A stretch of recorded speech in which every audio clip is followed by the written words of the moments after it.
la CAN Maroc 2025 sur Matin Libre Télévision. La CAN Maroc 2025 sur Matin Libre Télévision. C'est des plateaux spéciaux chaque jour avec des consultants expérimentés, des analyses pointues avant et après chaque match, sans oublier vos jeux pronostics avec de nombreux lots exceptionnels à gagner. Rejoignez nos annonceurs en composant le 01 97 99 25 22. Ne manquez surtout pas ce grand rendez-vous sportif.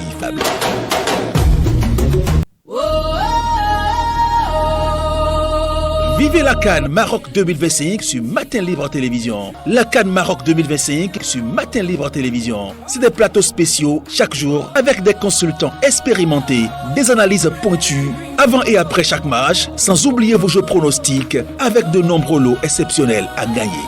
Rejoignez nos annonceurs en composant le 01 97 99 25 22. Ne manquez surtout pas ce grand rendez-vous sportif. Allez, c'est fait une deuxième étoile pour les Lions de la Teranga. Une belle manière de prendre sa retraite pour Sadio Mané, qui a donc conduit cette génération des Lions de la Teranga pour 2 étoiles, mesdames, messieurs. Nous allons faire le débriefing de ce match, cette grande finale de la CAN Maroc 2025 avec Béchi Mamat, déjà en plateau avec moi. Bonsoir, bienvenue. Bonsoir, monsieur le journaliste, comme le diraient les gens. Bonjour à tout le monde et félicitations au Lion. Au Lion. Mais quel Lion? De la Teranga plutôt. Exactement. On va vous installer.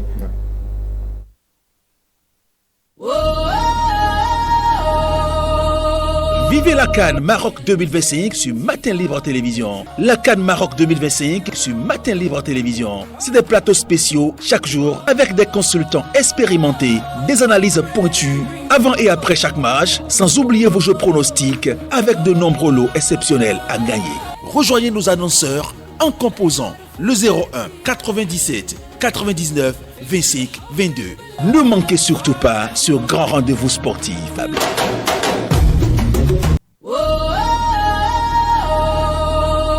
Vivez la CAN Maroc 2025 sur Matin Libre Télévision. La CAN Maroc 2025 sur Matin Libre Télévision. C'est des plateaux spéciaux chaque jour avec des consultants expérimentés, des analyses pointues avant et après chaque match, sans oublier vos jeux pronostics avec de nombreux lots exceptionnels à gagner. Rejoignez nos annonceurs en composant le 01 97 99 25 22.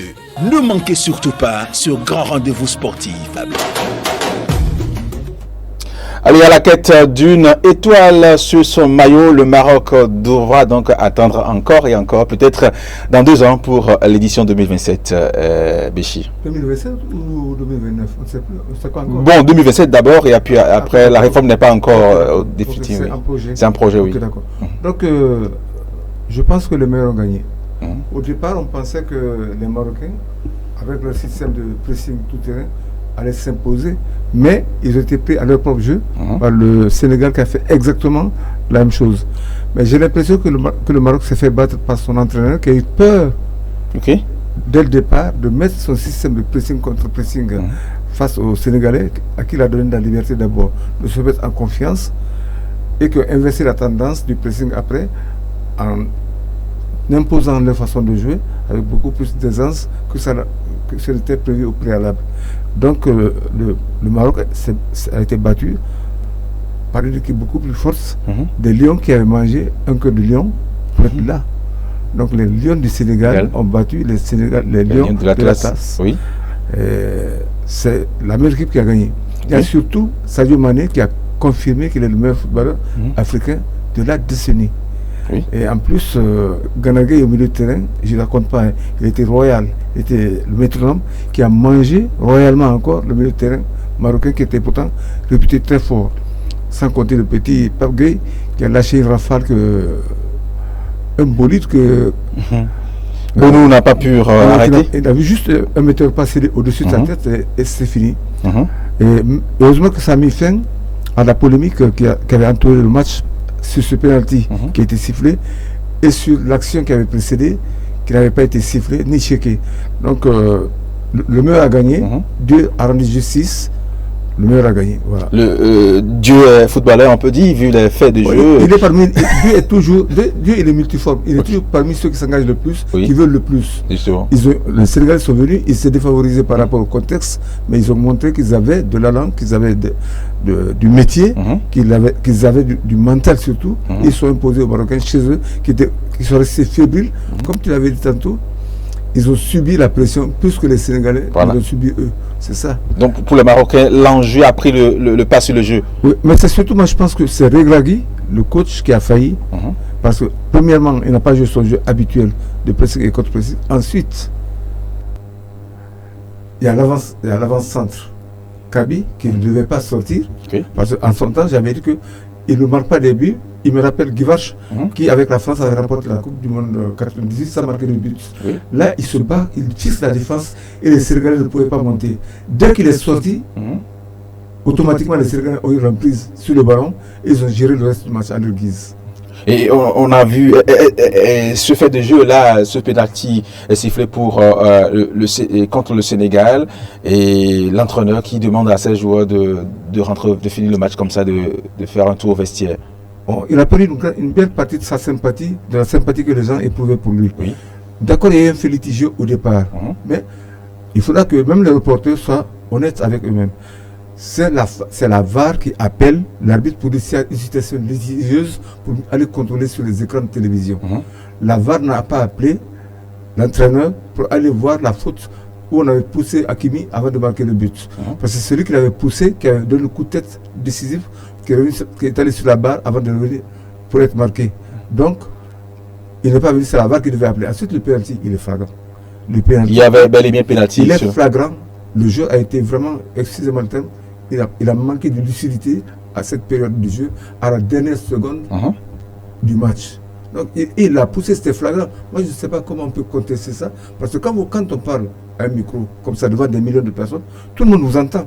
Mais si tout le monde sait que ce que vous dites est passionné, parce que on est des Africains, c'est les Africains, c'est les Arabes qui parlent tout ça, vous défendez les frères africains surtout, noirs, du sud du Sahara. Moi, je pense que ce n'est pas très logique. On a le droit d'enseigner aux autres la vérité.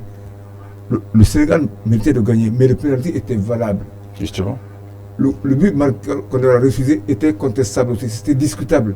Mais le pénalty était flagrant. Ce n'est pas aux journalistes, aux commentateurs d'extrapoler sur une action qui est un peu litigieuse. Moi, je pense que ça faisait complètement la perception de tout le monde. Parce que depuis le départ, moi, je pense que le Maroc a été pris. Bon, il y a eu des faits d'arbitrage qui étaient vraiment déplorables en faveur des pays du Maghreb.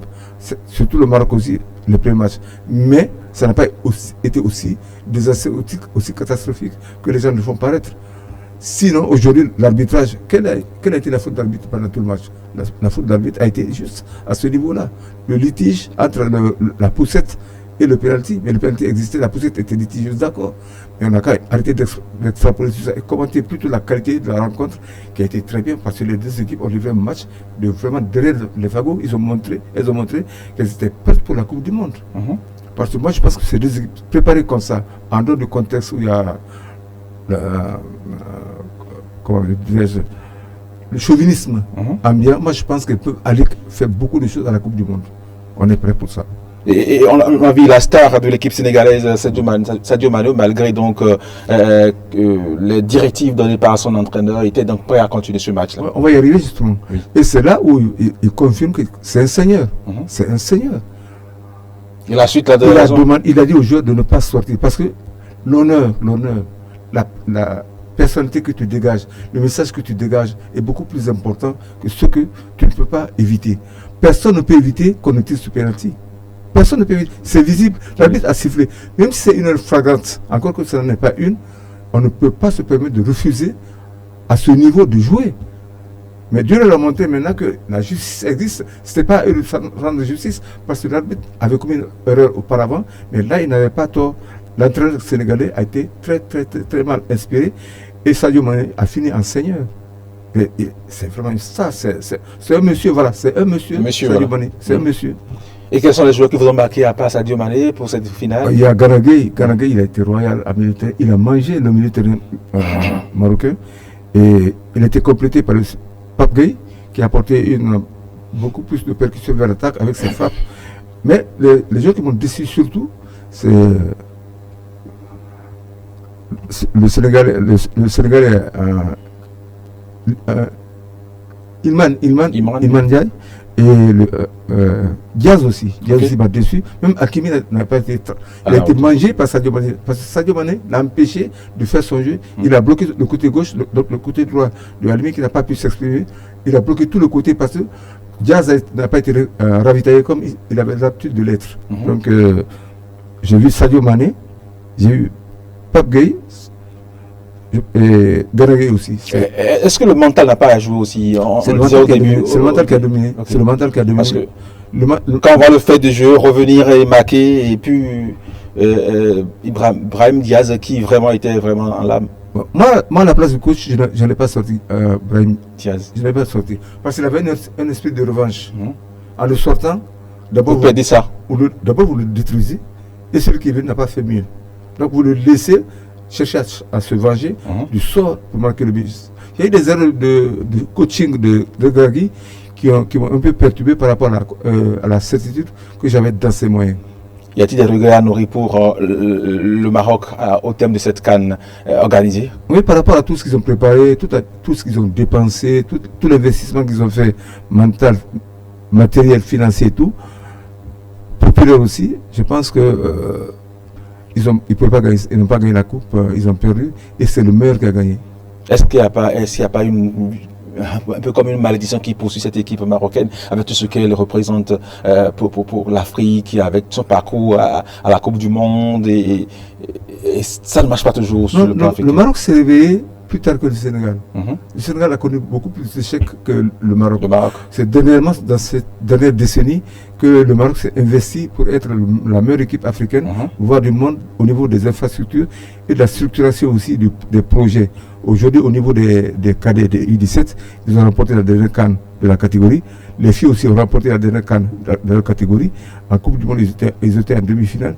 Donc il y a toute une préparation qui se fait aujourd'hui pour que demain le Maroc soit encore meilleur. Le Sénégal a connu des échecs comme ça aussi. La Côte d'Ivoire a connu des échecs. Et aujourd'hui, comment il s'appelle, Moussala, il quitte la Coupe des Nations comme le pauvre Drogba. Ils ont été des stars de leur période, mais ils ont quitté malheureusement. En ratant l'essentiel à la finale de la Coupe, en finale de Coupe d'Afrique des Nations. Chacun a raté un pénalty, l'un au tir au but, l'autre en cours de jeu. Donc c'est une forme de malédiction, pour emprunter votre expression tout à l'heure, c'est ça. Et le Maroc, quand on a plus d'ambition, est-ce qu'il faut se décourager? Qu'est-ce qu'il faut revoir pour la suite pour cette équipe marocaine? Non, en fait, l'échec, c'est une leçon. Il faut toujours tirer une leçon de l'échec. Il y a eu des erreurs qui ont été commises.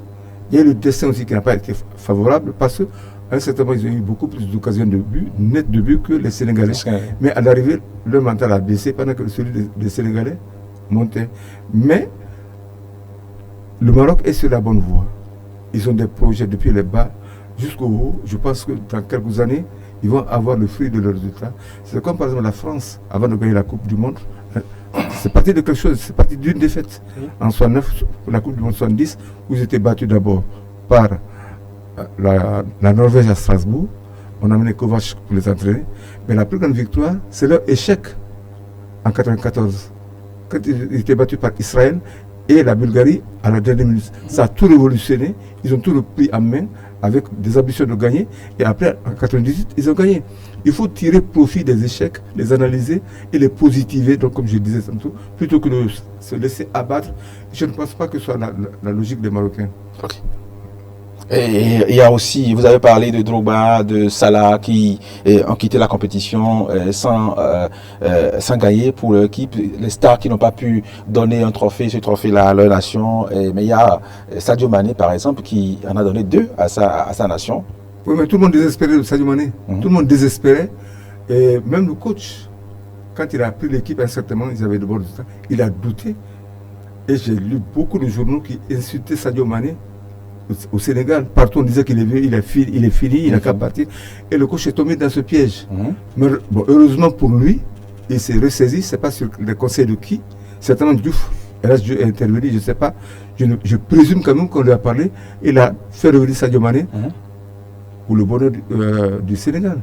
Sadio Mané peut partir maintenant, la tête haute, pendant qu'à contrario, Salah va partir la tête basse.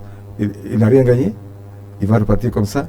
Et la polémique, la guerre entre lui et Sadio Mané pour la suprématie du meilleur footballeur africain. Qui a connu depuis Liverpool et tout ça. Liverpool, oui. Parce qu'il a empêché, il a beaucoup piétiné Sadio Mané quand ils étaient ensemble à Liverpool. Il a voulu se faire passer plus fort que lui. Effectivement, il était bon, mais il a empêché Sadio Mané de s'exprimer. Maintenant, en Afrique, Sadio Mané lui a montré qu'il est le meilleur. Pas sur le terrain, pas en dehors du terrain, sur le terrain. Il a conduit son équipe à la victoire les 2 fois, pendant que Sadio Mané était incapable de le faire. Mohamed Salah. Mohamed Salah a été incapable de le faire. La différence est faite à ce niveau. Comme quoi, il faut être humble dans la réussite et ne jamais chercher à piétiner les autres. Laisser à chacun sa chance de s'exprimer et cohabiter dans une bonne entente. Donc il est né avec les étoiles et il en a donné donc 2 à sa nation, mesdames et messieurs. Merci.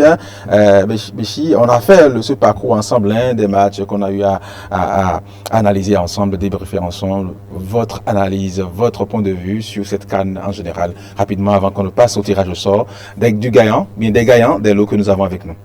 Contrairement à ce que beaucoup pensent, le football africain a énormément progressé. Oui.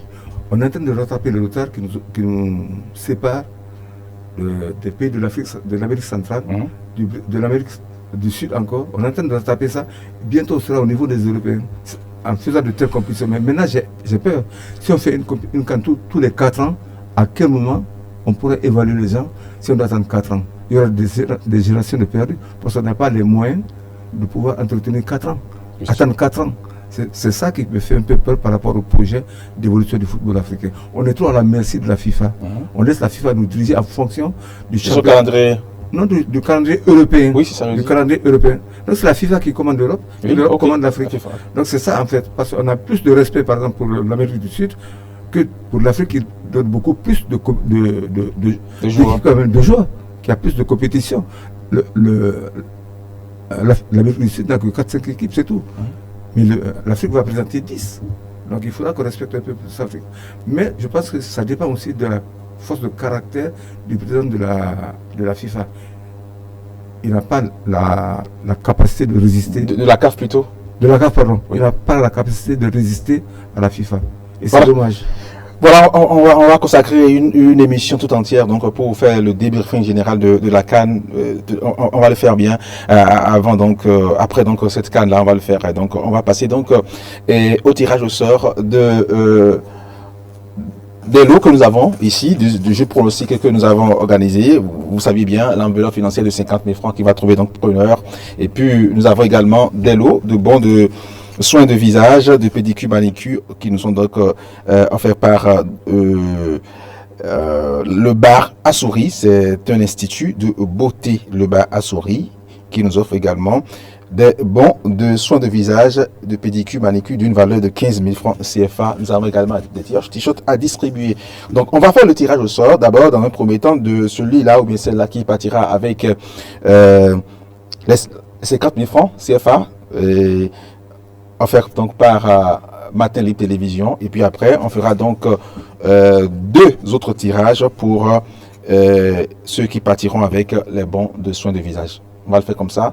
Et puis, nous avons déjà d'autres candidats, d'autres gagnants qui ne sont pas venus retirer leur lot. On va leur rappeler que c'est là leur lot. Donc, ils pourront donc passer, retirer les différents lots. On va le faire, hein. Béchi, voilà.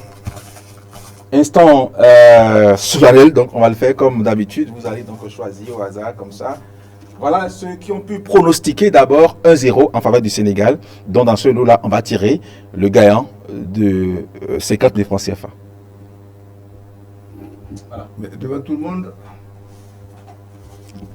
je regarde avec la nuque. Je n'ai pas des yeux à la nuque. Allez, voilà. Allez-y. Voilà.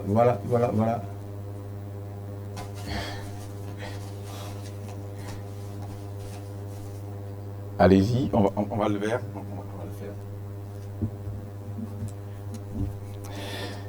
Voilà.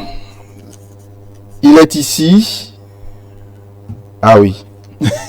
Le nom du gagnant de l'enveloppe de 50 000 francs CFA. Je vais vous laisser lire plutôt. Voilà.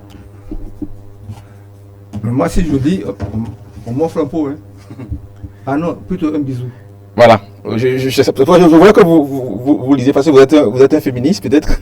Roselyne. Roselyne, on va montrer, on va, voilà.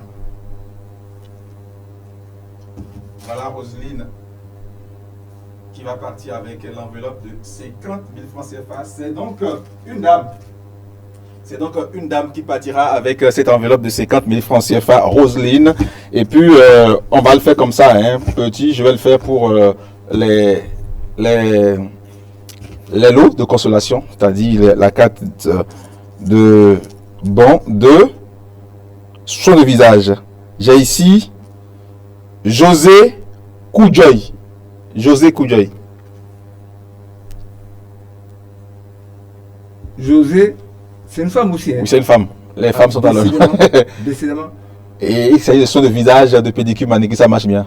Bonjour les femmes, bonne année à vous et bisous à vous toutes. Et puis une dernière, pour rapidement, parce que nous sommes pressés par le temps, une dernière pour le... Ah là là là là. Non, c'est pas vrai. Je vous assure. Non, c'est pas une femme. Hein? Je vous assure. Ah. Le trio gagnant. Maounion, Ghislaine. Attendez, j'arrive. Hein?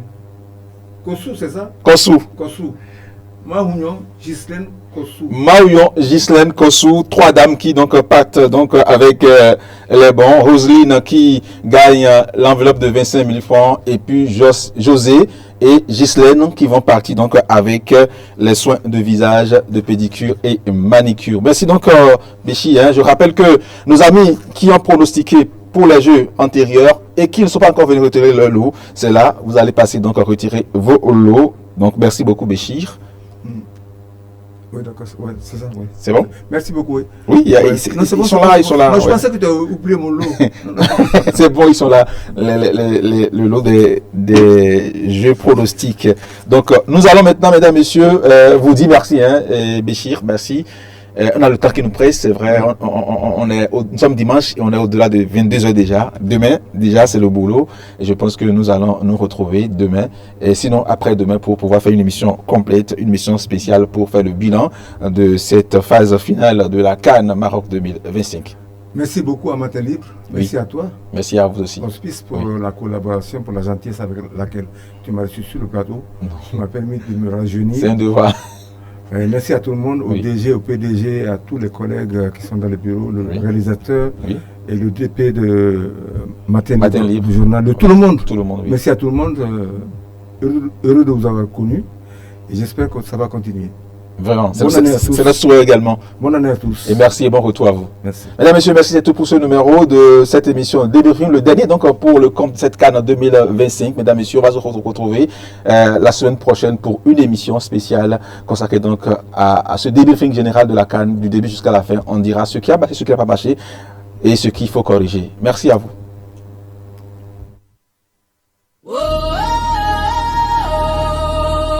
Vivez la CAN Maroc 2025 sur Matin Libre Télévision. La CAN Maroc 2025 sur Matin Libre Télévision.